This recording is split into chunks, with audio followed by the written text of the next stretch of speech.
Hello，大家好，又係我高 B 哥啊，係時間提醒大家飲水啦，增添智慧，增添水分，智慧如水啊！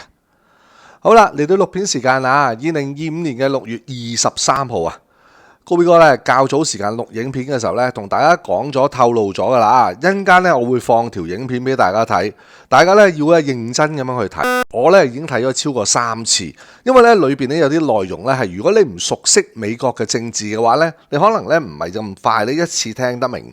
咁啊裏邊咧有關於咧咩叫做咩Maga 嘅人士啊，邊啲係民族派啊，經濟咩民族派咁啊，一大紮，我而家唔喺度透露啊。咁你哋一陣間睇下，咁啊呢個咧好有用嘅一個資訊，所以咧我成日話咧係一個重要嘅信息，因為咧有好多人唔明白咧咩叫 Maga 派，其實咧頭先一陣間個影片咧，佢會咧講得好清楚咩叫 Maga 派，裏邊咧仲有一啲咧可能相對比較極端少少咁樣成，咁嗱。呢個咧 Tucker Carlson 又好啦，即係咧卡爾森係咪嗱？再加埋阿班農咧，呢兩個人咧對特朗普嘅影響咧係非常之咁大㗎嚇，OK 係非常之咁大，咁所以咧佢而家有好多決策咧，好有機會咧都係之前咧會諮詢過佢哋嘅，咁佢哋咧係絕對有機會影響到咧特朗普嘅決策嘅，咁所以大家唔能夠忽視㗎，啱唔啱？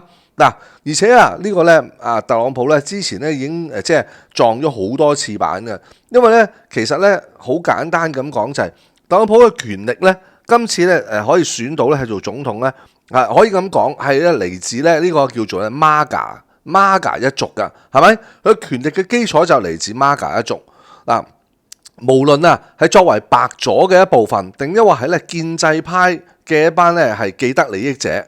美國猶太人咧咁啱咧，就係咧呢個咧 Maga 嘅反面嘅人士，咁所以咧特朗普嘅政綱咧乜都話講 Maga 第一 ，Maga 優先噶嘛，啱唔啱？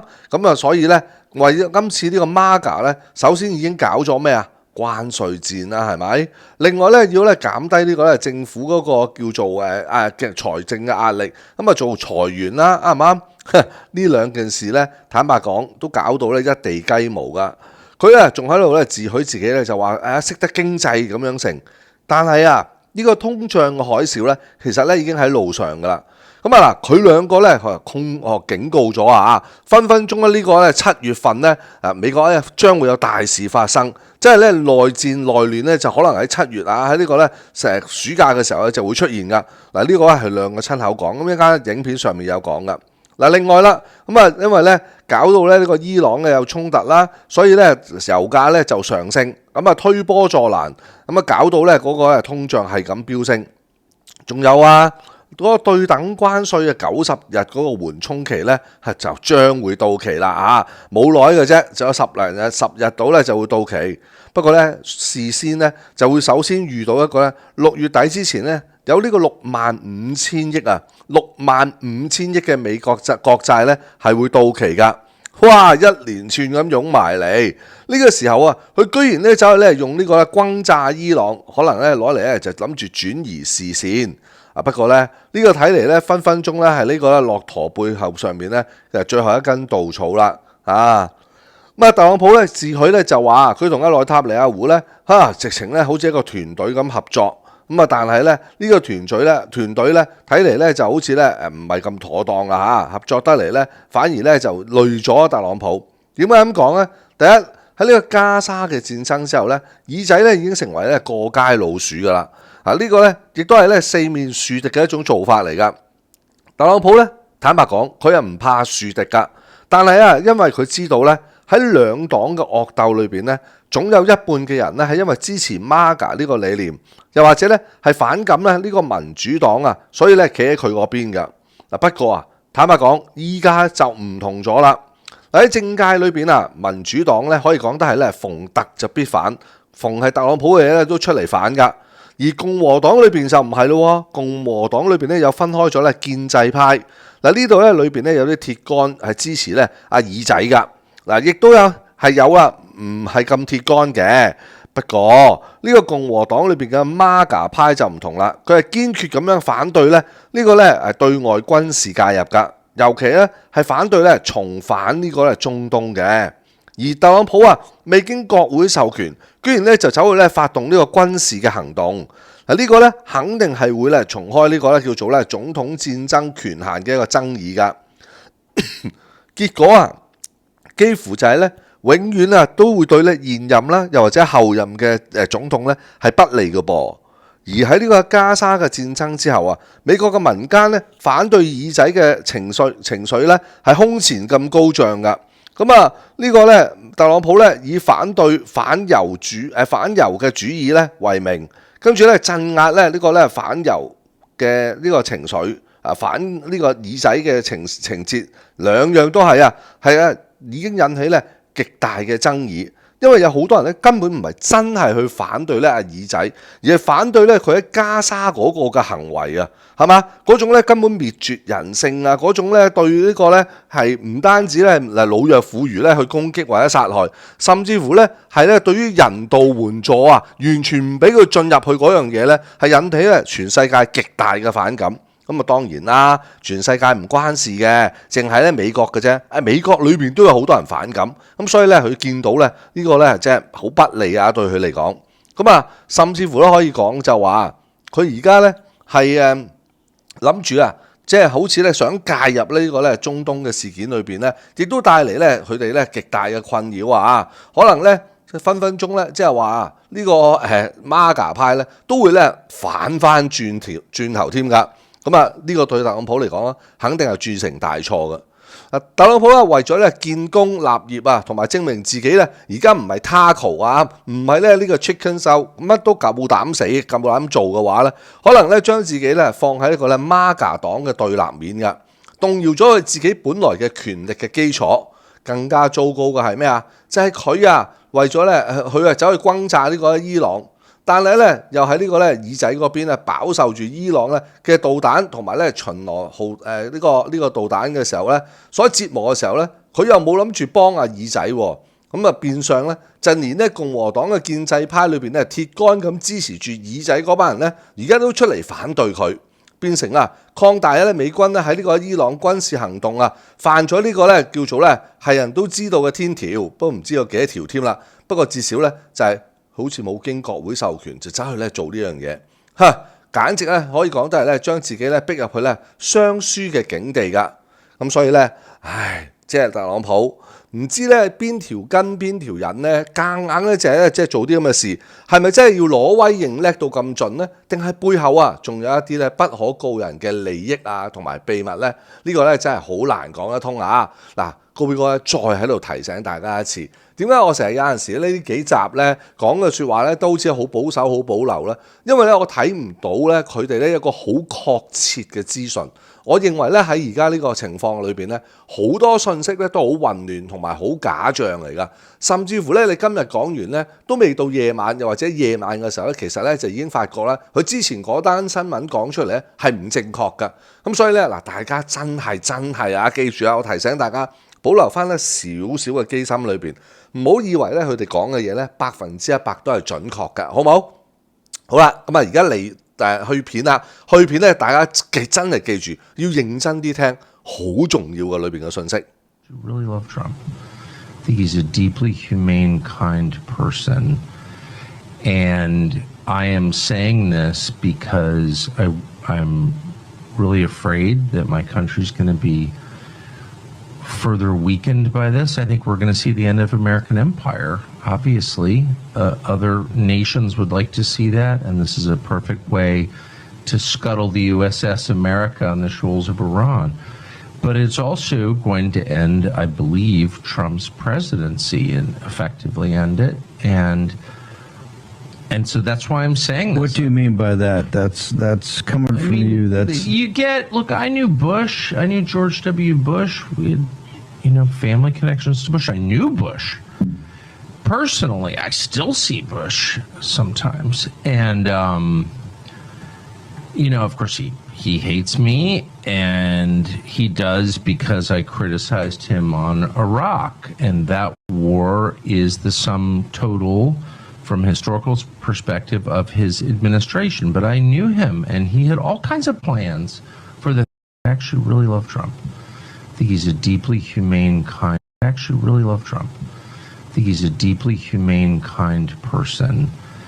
And I am saying this because I'm really afraid that my country's going to be further weakened by this. I think we're going to see the end of American empire, obviously. Other nations would like to see that, and this is a perfect way to scuttle the USS America on the shoals of Iran.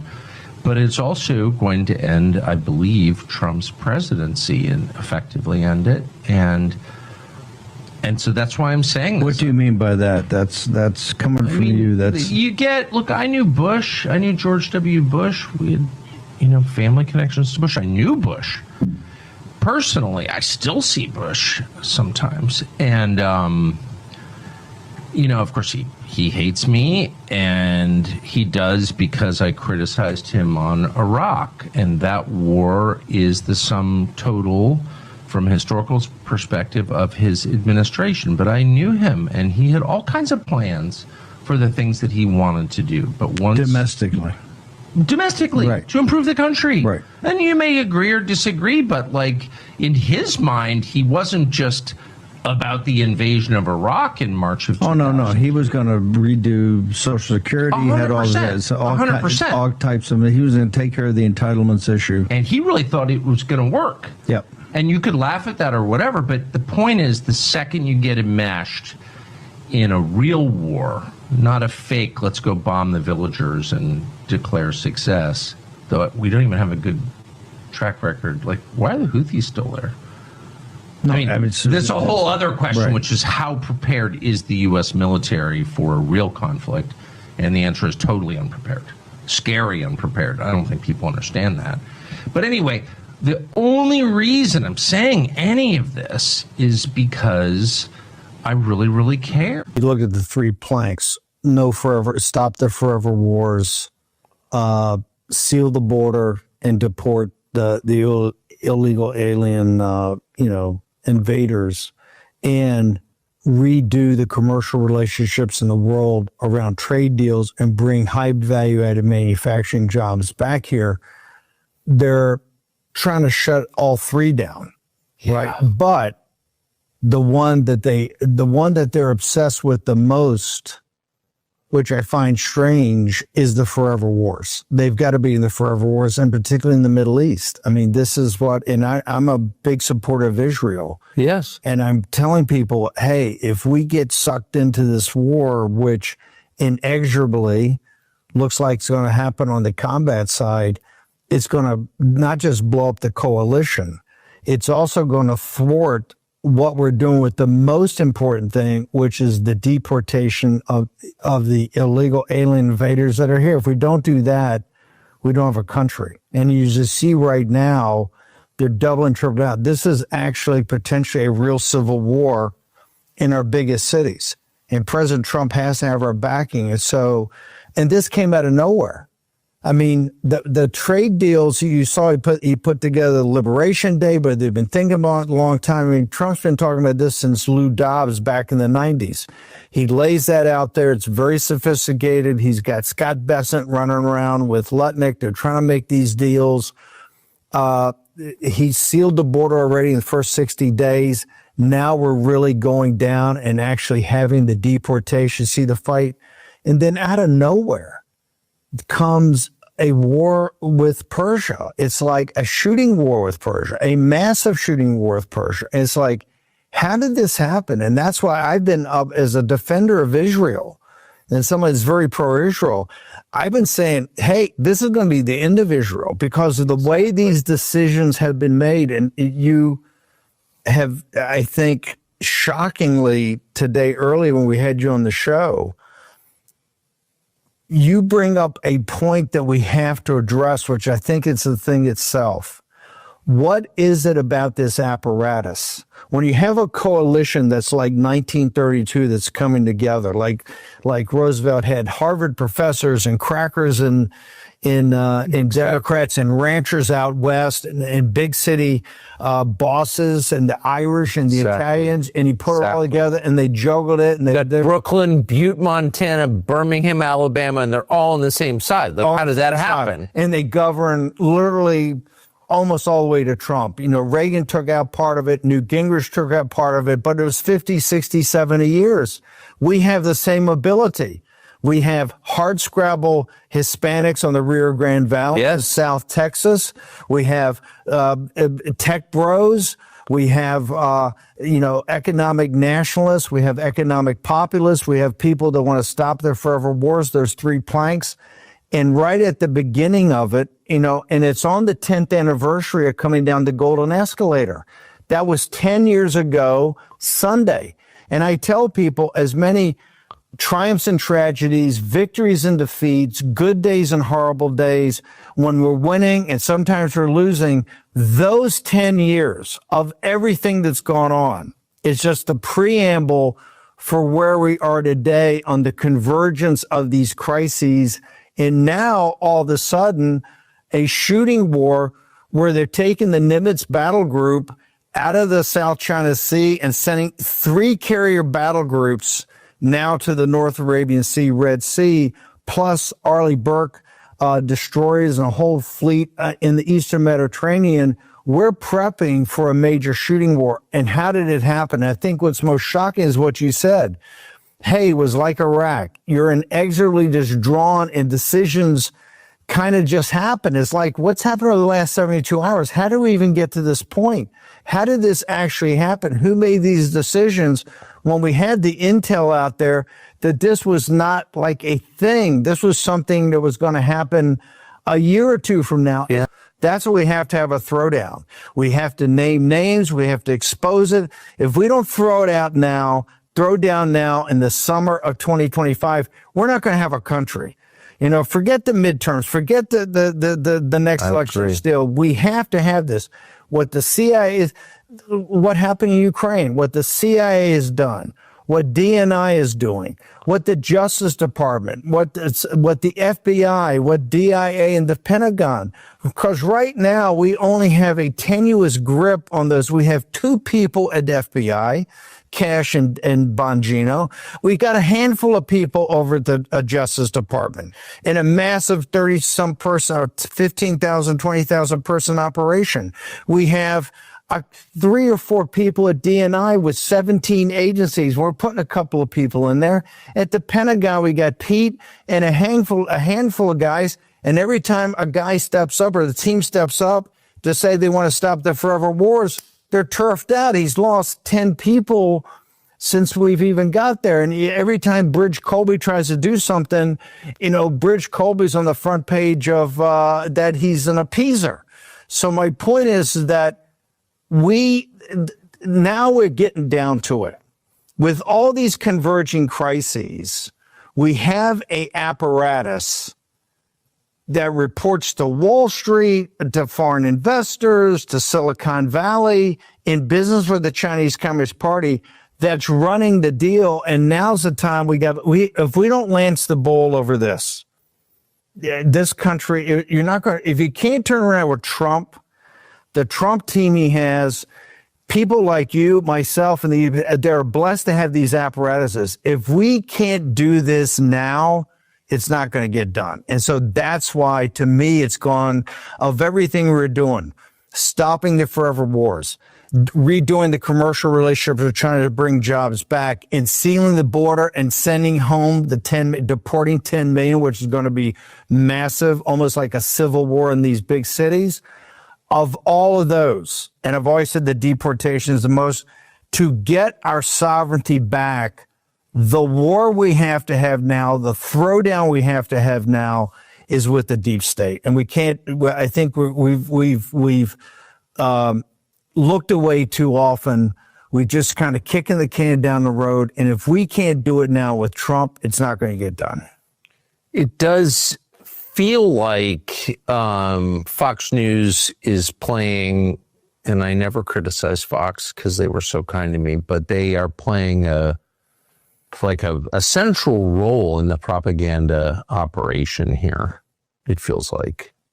It's what, let's go back to the Iraq War. I mean, you were there, you saw it. Look at the Iraq War. I promoted the Iraq When War. knowing, because of the information you were giving, knowingly what they did, if you go back and look at Iraq, it's not like these things are successful. They're not successful.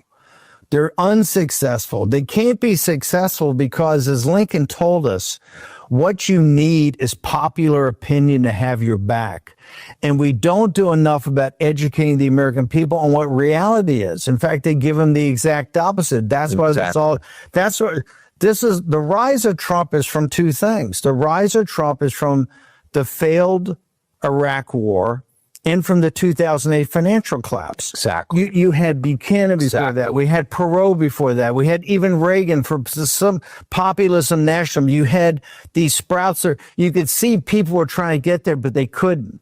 It was those two cataclysmic events, right? An epic failed war, right? That we were lied to about everything, the reason we went in. Because remember, at first, the American people supported it, given the information they were given. Then later, they realized that, hey, not just was the initial predicate for this a lie, all the updates were kind of a lie, right? All the updates were a lie. We really weren't winning, right? Until we sent General Kelly to the Anbar province to be the toughest tribe, it took forever. And 8,000 dead, 50,000 wounded, $9 trillion, $2 trillion or $7 trillion in Iraq and $2 trillion in Afghanistan. You're just lied about the entire time. That's what's happening here.